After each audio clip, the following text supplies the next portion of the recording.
જય માતાજી મિત્રો, સ્વાગત છે આજના નવા વિડીયોમાં। આજે તારીખ છે 21/8/2026 ને ઘણા બધા ખેડૂતો મિત્રોની કોમેન્ટો આવતી હતી કે શું દાંતીવાડા ડેમમાં પાણીની આવક શરૂ થઈ કે નહીં, અને દાંતીવાડા ડેમના તાજા અને લાઈવ સમાચાર લાવો।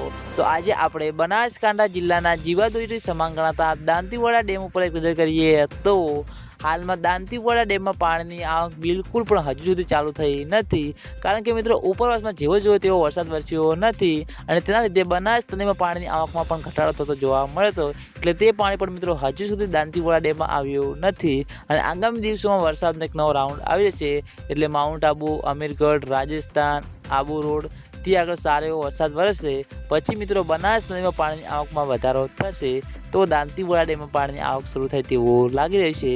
અને હાલમાં દાંતીવાડા ડેમની સપાટી 570 ફૂટે છે। દાંતીવાડા ડેમની ભયાનક સપાટી 604 ફૂટ છે। અત્યાર સુધીમાં દાંતીવાડા ડેમ 25.94% ભરાયેલો છે। તેની સાથે ઘણા બધા ખેડૂતો મિત્રોની કોમેન્ટો આવતી હતી કે શું દાંતીવાડા ડેમમાં પાણીની આવક શરૂ થઈ કે નહીં। તો મિત્રો હજુ સુધી બિલકુલ પણ દાંતીવાડા ડેમમાં પાણીની આવક શરૂ થઈ નથી, અને દાંતીવાડા ડેમમાં પાણીની આવક શરૂ થશે તો સૌથી પહેલાં તમને બધાને આ ચેનલ દ્વારા વિડીયો બનાવીને જાણ કરવામાં આવશે, એટલે તમે બધા અમારી ચેનલ ઉપર નવા હોય તો વિડીયોને લાઈક કરી દેજો, કોમેન્ટ કરી દેજો, અને ચેનલને સબસ્ક્રાઈબ પણ કરી દેજો। તો મિત્રો જય માતાજી।